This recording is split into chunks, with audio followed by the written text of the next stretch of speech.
વલસાડ જિલ્લાના Valsad city police station વિસ્તારમાં 19 નવેમ્બરના રોજ એક મહિલા દ્વારા એક ફરિયાદ આપવામાં આવી હતી. જે અનુસંધાને ફરિયાદની હકીકત એવી હતી કે છેલ્લા 1-1.5 મહિનામાં એના એટીએમ કાર્ડનો ઉપયોગ કરીને અલગ અલગ એટીએમમાંથી 4,06,038 રૂપિયા ઉપાડી લીધેલા છે. જે પ્રાથમિક હકીકત જે મળી હતી એ પ્રમાણે આ મહિલા કોઈ એક એટીએમમાં વલસાડ સિટીના તિથલ રોડ ઉપર કોઈ એટીએમમાં પૈસા લેવા ગયા હતા. એ વખતે એ એટીએમ કાર્ડ એમનું જે હતું એ જે લોકો હતા પાછળ જે ઉભેલા એ લોકોએ વાતોવાતમાં એને બિઝી રાખીને એનું જે કાર્ડ હતું એટીએમ કાર્ડ એ બદલી લીધેલું હતું.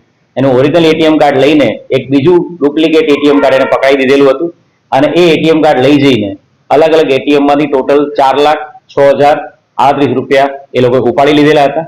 બનાવની ગંભીરતાને ધ્યાને રાખીને વલસાડ સિટી પોલીસ સ્ટેશનના પીઆઈ દિનેશ પરમાર અને ડિસ્ટાફ પીએસઆઈ અને તમામ ટીમ આમાં કામે લાગેલી હતી. ટેકનિકલ, સીસીટીવી અને એની સાથે સાથે મોબાઈલ ઇન્ટેલિજન્સ તમામનો ઉપયોગ કરીને આ આરોપી છે એ લોકોને આઈડેન્ટિફાઈ કરવામાં સફળતા મળી હતી. અને આ આરોપીઓની આઈડેન્ટિફિકેશન કર્યા પછી વલસાડ સિટીની સ્પેશિયલી એક ટીમ હિસાર, હરિયાણા રાજ્યના હિસાર જિલ્લામાં મોકલી આપવામાં આવી હતી અને એક જે આરોપી છે જીતેન્દ્ર ઉર્ફે રાજેશ મહાલા એને ધરપકડ કરવામાં સફળતા મળી છે. આ આરોપીઓ છે એમાં જીતેન્દ્ર જે પકડાયો છે એના સિવાય પરવીન અને સુનિલ આ 2 આરોપી હજી પકડવાના બાકી છે. આ સમગ્ર જે એટીએમ સ્વાઇપ બદલી નાખવાનું જે આખું જે મોડસ ઓપરેન્ડી જેનો મુખ્ય જે આરોપી છે પરવીન છે અને જીતેન્દ્ર એની સાથે જોડાયેલા છે.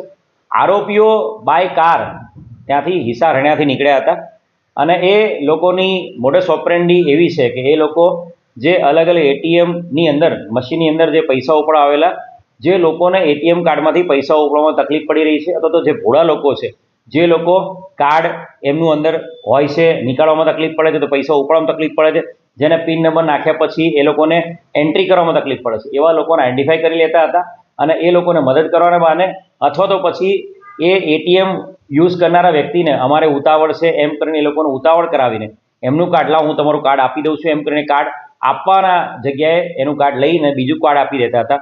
આ રીતે ઘોડા અને જે લોકોને ઓછી એટીએમ કાર્ડ યુઝ કરવામાં ખબર પડે છે એવા લોકોને ટાર્ગેટ કરતા હતા. અને આ જે આરોપીઓ છે એમણે રાજસ્થાન, મહારાષ્ટ્ર, ગુજરાત સાથે સાથે યુનિયન ટેરિટરી દમણ સેલવાસમાં પણ આવા પ્રકારના ગુનાઓને અંજામ આપ્યો છે. એ પ્રકારની હકીકત જીતેન્દ્રે જણાવેલી છે. જે આરોપી મુખ્ય પરવીન જેને પકડવાનો બાકી છે એનો રાજસ્થાનની અંદર આ જ પ્રકારની મોડસ ઓપરેન્ડીથી ગુનાહિત ઇતિહાસ પણ મળેલો છે. આ લોકો બાય કાર નીકળતા હતા અને રાજસ્થાન, ગુજરાત, મહારાષ્ટ્ર અને યુનિયન ટેરિટરી બધી જગ્યાએ આ પ્રકારે એ લોકો ચીટિંગ કરતા હતા.